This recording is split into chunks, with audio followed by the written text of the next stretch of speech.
for joining us today for our next vlog in our series, A Day in the Life of Gen Z. Today, we're going to be talking with Hiren Patel, CEO of IntelliProp and Vice President of the Gen Z Consortium. Hi, Hiren. How are you doing? Good, Rachel. How are you? Thank you for having me on.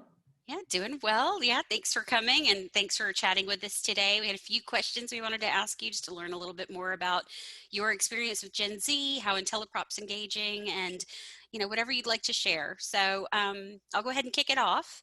The first question that we had is, what prompted IntelliProp to join the Gen Z Consortium?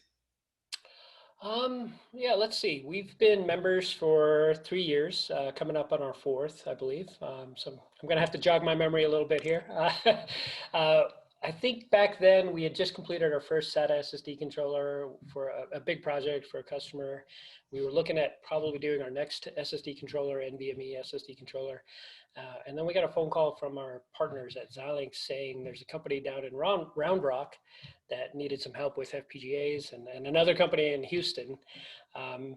Lo and behold, we got to meet Curtis from Dell and Barry from HPE, and we got on a call. Their enthusiasm, their charisma, basically, I think it just was contagious or infectious.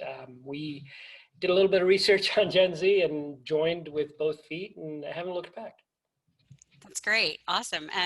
So are there any specific benefits for IntelliProp in participating with the Gen Z Consortium? Yeah, I'd say there's quite a few. We're working with like-minded companies towards a common goal. I think everyone that's part of this consortium and others that are not definitely see the challenges that the HPC industry is facing.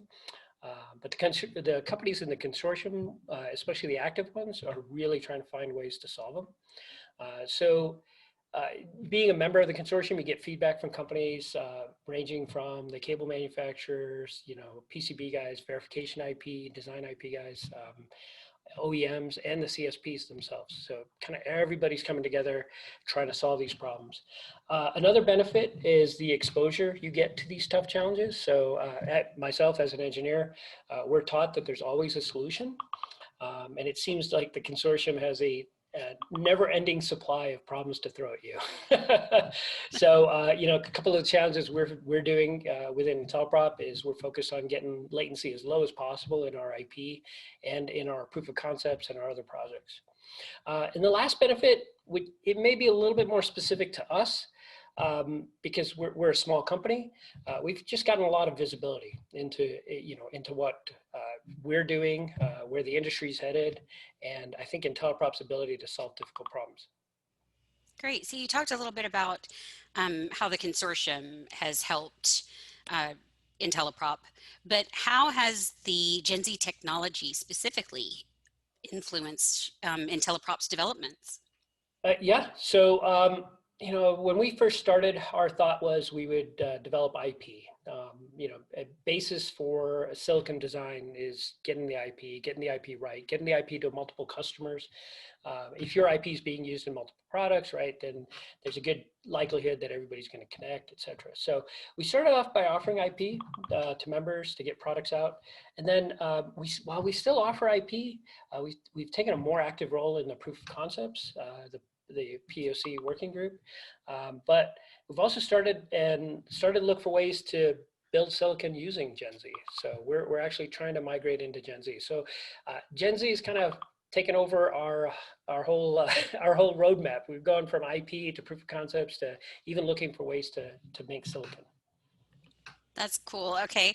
So then knowing that Gen Z is an open consortium, how do you feel that standards bodies like this impact the industry? Do you feel like they're essential? Do you feel like they play a big role? What are your thoughts around that? My thoughts are, I really have a strong opinion on this, but I think standard bodies are a requirement. It's always good for the industry. Consortiums allow for voices to be heard. Small companies like IntelliProp can have a voice or a seat at the table, so to speak.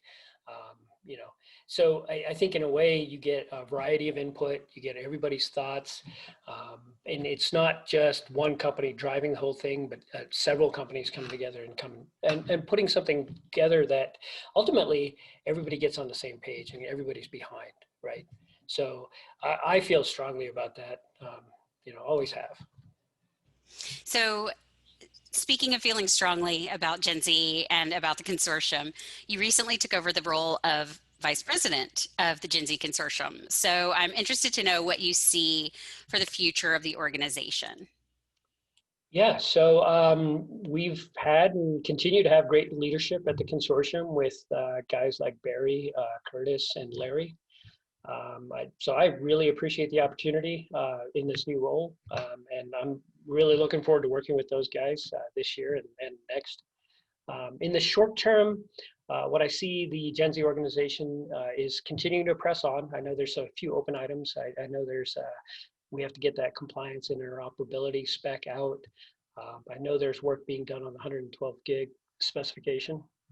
But one thing I'd like to see short term is a lot more of the software companies participating in the proof of concepts and getting that software infrastructure in place.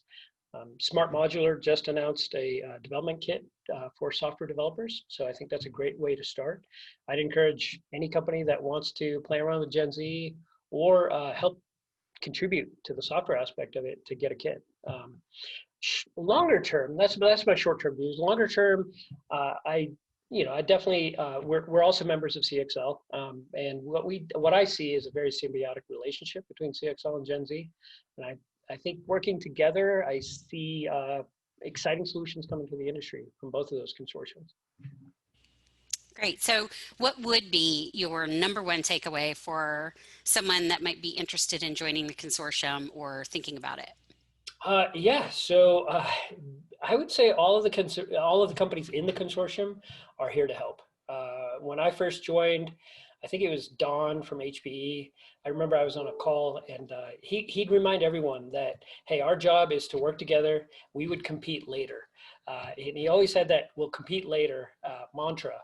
And so I think what I took away from that is, hey, everybody's here coming together. You've got people that do compete in the industry, but they're all working together for a common cause. So, I wouldn't hesitate to join. I think you'll get a strong sense of working together and helping each other be successful. Great. Thanks so much, Hiren. It was really nice talking with you today. We appreciate you joining our little vlog series here, and I hope you have a really great rest of your day. All right, thank you, Rachel. You too. Take care. Bye.